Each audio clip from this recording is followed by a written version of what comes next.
Olá, tudo bem com você mais uma vez? Hoje nós vamos tratar de um assunto muito polêmico, um assunto que é de grande importância para nós. O que é que nós vamos falar hoje? Nós vamos, à luz das Escrituras, à luz da Palavra de Deus, reconhecer o que é um culto verdadeiro. Talvez assim como eu, você frequenta uma igreja e você já está cansado de ir na igreja e você vai, não que você tenha que ir à igreja à procura de algo, que esse algo não seja Jesus, você tem que ir à procura de Jesus, sim. Mas a sua atitude não é barganhar com Deus, eu vou atrás disso e o Senhor me retribui com isso, não é isso. Eu estou falando para pessoas que vão à igreja e querem ouvir a palavra de Deus, querem ser saciada pela palavra de Deus, querem ser alimentada pela palavra de Deus. E você está indo à igreja, só que você está indo e você não vê nada. Do início ao fim, você não vê nada da palavra de Deus. E você vê pessoas falando que vão e vêm pior do que já foram, do que como foram. Então, veja bem. E o texto de análise é o texto de Neemias capítulo 8. Foram feitas várias reformas aqui no contexto do livro de Neemias, os muros, as reformas do muro que estava destruído, o muro de Jerusalém, a reforma do templo, para estabelecer o culto. Mas eu queria assegurar a vocês que a maior reforma que acontece no livro de Neemias é a reforma que provém da palavra de Deus. Provém da palavra de Deus. Então vamos ler e nós vamos discutir um pouco. Versículo 1 diz assim: Então, como se fosse uma só alma, todo o povo se reuniu na praça central, diante do portão das almas. E rogaram a Esdras e o escriba e mestre que trouxesse o livro da Torá, a lei de Moisés, que Yahvé, o Senhor, dera a Israel. E assim, no primeiro dia do 7º mês, o sacerdote Esdras trouxe a Torá, a lei, e apresentou diante de toda a congregação, que era composta de homens, mulheres, crianças e todos os que podiam entender a leitura. Ele leu a Torá, a lei, com grande voz, de frente para a praça, em frente ao portal das águas, na presença de todos os homens, mulheres e crianças que já tinham idade para compreender. Esdras, o mestre, estava posicionado sobre uma plataforma elevada, uma espécie de um púlpito de madeira, construída especialmente para a ocasião. Foi construída para aqui. Ao seu lado direito estava, aí vai dizer as pessoas que estavam, no versículo 5. Então, do alto do palanque, Esdras abriu a Torá diante de todo o povo, e todos podiam vê-lo perfeitamente. E assim, a que abriu o livro, todo o povo se colocou em pé em sinal de reverência. Em seguida, Esdras levou a Yahvé o grande Deus, e todo o povo ergueu as mãos e respondeu a uma só voz: Amém, amém. Em seguida, Esdras louvou a Yahvé, o grande Deus, e todo o povo ergueu as mãos e respondeu uma só voz: Amém, amém. Assim seja. Então eles adoraram Yahvé, o Senhor, prostrado com as faces encostadas no chão.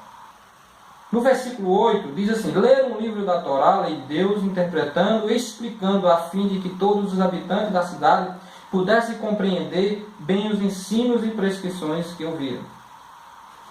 Então, se você for continuar no relato, você vai ver que depois as pessoas, elas caem em choro, mas em choro de alegria, contentamento.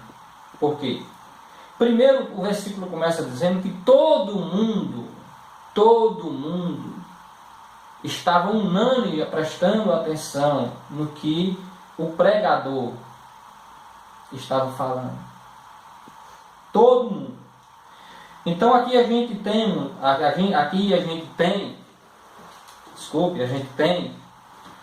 um exemplo de como deve ser um culto. Um culto, ele deve ter a palavra de Deus como ponto ápice. Num culto, as pessoas são alimentadas pela palavra de Deus.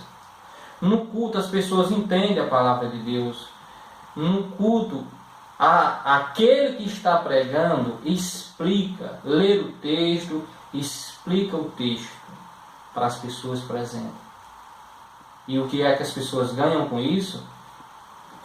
Elas entendem. E na medida que elas entendem, elas são revigoradas. Elas começam a ter conexão com Deus, com o divino. Porque ali há uma exposição fiel da palavra de Deus, que não é o que a gente vê no dia a dia. Naturalmente, algumas igrejas, frequentemente, elas fazem isso. Você chega no culto, elas têm uma espécie de um louvor, que esse louvor, que não faz parte do culto, a questão do louvor, ele entra bem aqui mais perto de nós, recentemente, ou seja, o louvor não fazia parte, por exemplo, do santuário. No santuário você não tinha louvor. Mas o louvor, se ele é um louvor autêntico, ele é bem-vindo. Mas aí você tem na primeira parte do culto, em algumas igrejas, você tem um louvor. Um louvor que não é louvor. Por quê? Porque quem está fazendo aquele louvor são pessoas incapacitadas, não têm um dom para aquilo. Porque para fazer um louvor, as pessoas têm que ter dom para aquilo. Tudo você tem que ter dom. Então, se o Espírito Santo não capacitou aquelas pessoas para tal coisa, então elas não deviam estar ali. E por que elas estão ali? Porque a igreja, né, comete essa atrocidade de colocar pessoas que não foram capacitadas para aquilo. O Espírito Santo é quem distribui os dons, não é a igreja que distribui os dons, mas coloca ali. Então você chega, ouve um louvor que não é louvor, né?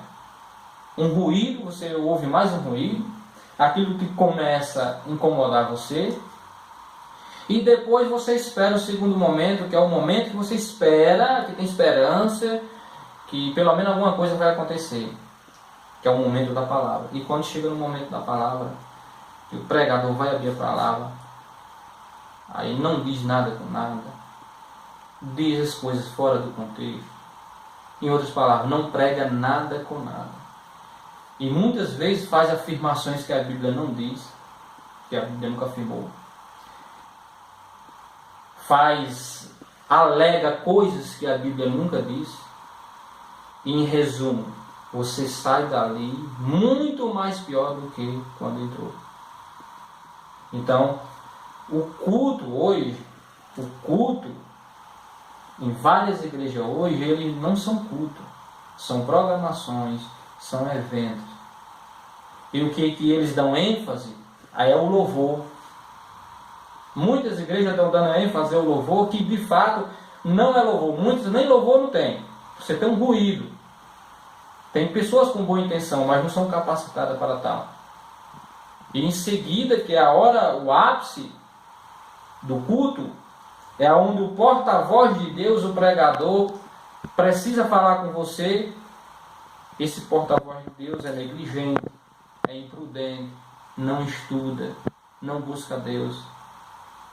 Aí começa a falar um monte de besteira, um monte de heresia. E por causa disso, as pessoas, o que é que fazem? Desistem de ir à igreja. Desistem. As pessoas não têm mais motivação. Aí você diz assim, e por que aquelas que vão lá, num ambiente religioso, numa igreja, numa comunidade, não tem louvor, não tem a palavra, porque a palavra é tudo. Você pode não ter louvor, você pode não ter nada no culto, mas que a palavra, como a gente viu aqui, a palavra é o ápice de tudo. A palavra é o ápice. Então, se essas pessoas vão, não tem louvor, e o que é mais interessante no culto, não tem a palavra, não tem um porta-voz de Deus fiel, que se coloca na mão de Deus. Por que essas pessoas ainda vão lá, voltam para lá dia após dia? Porque as pessoas que vão à igreja, mesmo não tendo a palavra de Deus, mesmo sendo um culto falso, um culto negligente, são pessoas que estão ali por qualquer outro motivo, mas não por causa da palavra de Deus. Já as pessoas que estão por causa da palavra de Deus, se ela for e não encontrar a palavra, ela não volta. Se ela encontrar, ela volta. Então, isso é o que acontece. Isso é o que nós podemos entender à luz da Bíblia. Então, um culto verdadeiro, a palavra de Deus tem que ter a sua supremacia. Então, por hoje é só.